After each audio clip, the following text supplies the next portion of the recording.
Immediately opening central diagonals claims valuable space and prepares development for knights and bishops.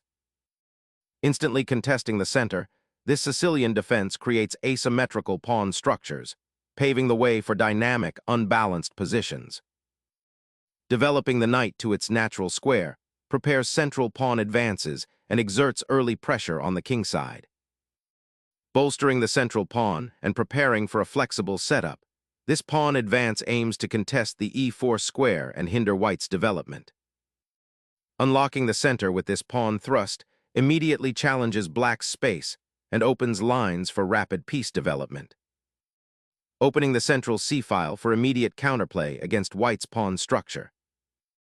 Aggressively seizing the center, this knight's deployment immediately challenges black's pawn structure and opens lines for rapid development.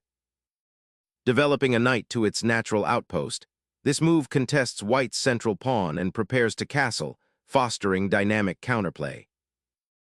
Developing the knight here secures central control and prepares for castling, a sound positional principle. Developing the knight to its natural square, nc6, prepares for central pawn pushes and supports piece activity. Unleashing the bishop, white aims to control the critical diagonal and pressure black's kingside, preparing for potential swift castling and an aggressive setup. Black solidifies the pawn chain, preparing to unpin the knight and contest the center with a more cohesive structure. Solidifying the center and preparing a quick kingside castle, this bishop retreat aims to maintain pawn pressure while ensuring its own king's safety before any pawn storming begins. Securing the bishop's retreat and preparing for kingside castling, this move emphasizes solid development rather than immediate pawn confrontation, anticipating white's likely nc3b5 probe. Refraining from an early retreat of the bishop, this squares it away, preventing immediate attacks and reinforcing the central pawn structure while eyeing the queenside. Securing the monarch now prepares for future skirmishes, consolidating forces behind the pawn shield. Preparing for kingside action, white connects the rooks and aims to bring the queen into the heart of the attack, potentially supporting a pawn push or bolstering squares around black's castled king. This centralizes the queen, allowing for greater flexibility and potential threats, while also clearing the way for the rook on h1 to join the fray. Deploying the queen to the edge of the board often carries a tactical risk, but here it aims to disrupt white's central pawns and potentially create counterplay on the queen side, a sharp maneuver that promises dynamic exchanges. Preparing to storm the queen side, white sacrifices immediate kingside castling safety for aggressive counterplay, aiming to utilize the open files and potentially create a passed pawn. The knight's daring sortie, though seemingly freeing the pinned pawn, sacrifices central influence and opens a diagonal, potentially creating attacking avenues for white's queen and bishop later on. Recapturing the pawn with the bishop decisively shapes the central pawn structure and opens a direct diagonal for attacking influence. Developing the bishop to d7 offers a robust defense for the king, simultaneously preparing to challenge white's queen and its influential position on the queen side, while also opening a diagonal for the queen to potentially redeploy to a more active square. Shifting the king to b1 secures a vital escape route, a precautionary measure against potential future skirmishes along the c-file and the long diagonal, while simultaneously preparing to bring the rook into play and avoid any awkward and passant threats. Initiating a lively skirmish on the queen side, black endeavors to disrupt white's seemingly serene development by challenging the bishop's diagonal influence.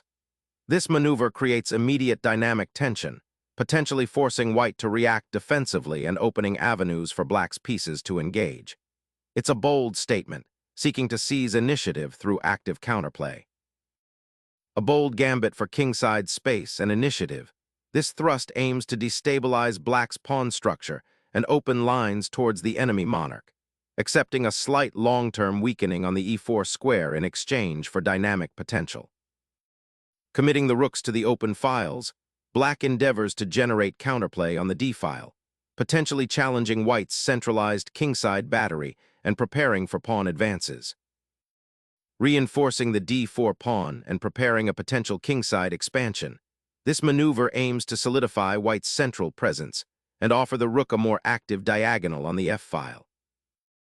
Black seeks to disrupt white's queenside pawn structure and generate counterplay by advancing the b-pawn, aiming to seize control of the queenside and potentially open lines for their pieces.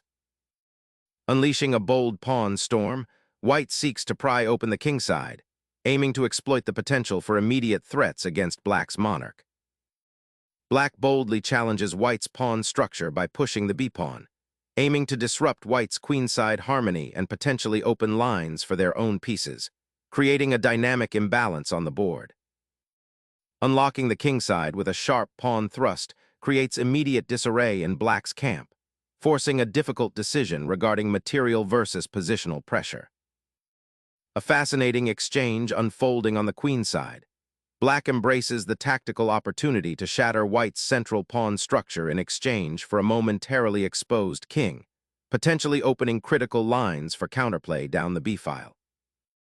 Seizing the initiative, white injects a sharp, forcing sequence into the game by sacrificing a pawn to open up lines and expose black's castled king. The capture on f7 is more than just material acquisition.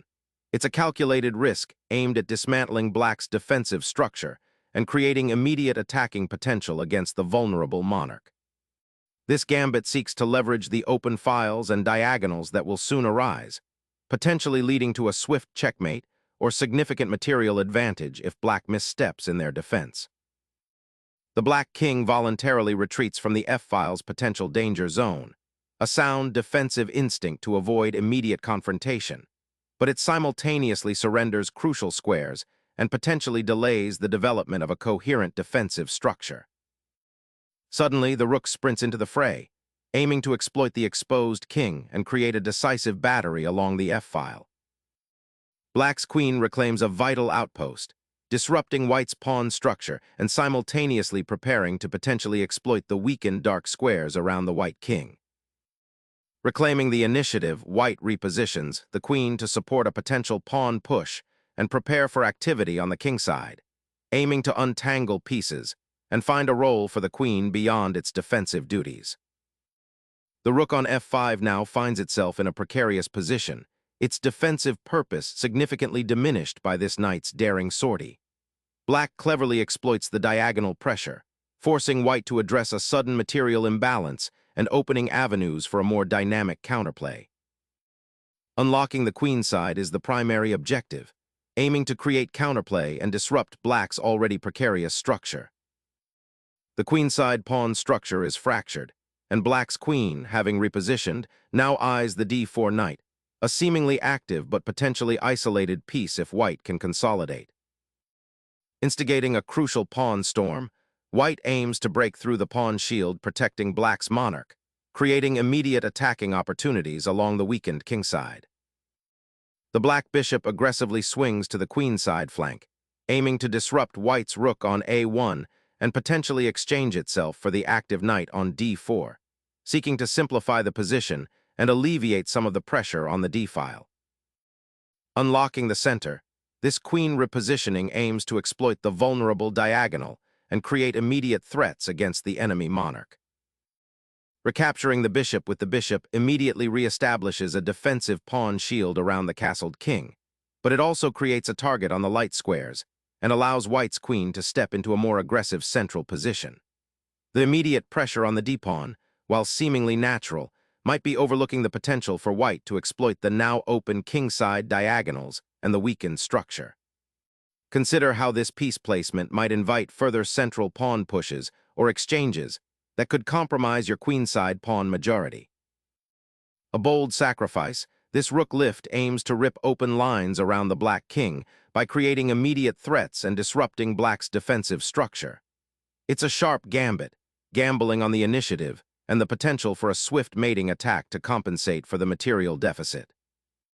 Sensing immediate danger, black opts to eliminate the threatening rook, sacrificing a pawn to disrupt white's attacking coordination and try to gain some breathing room.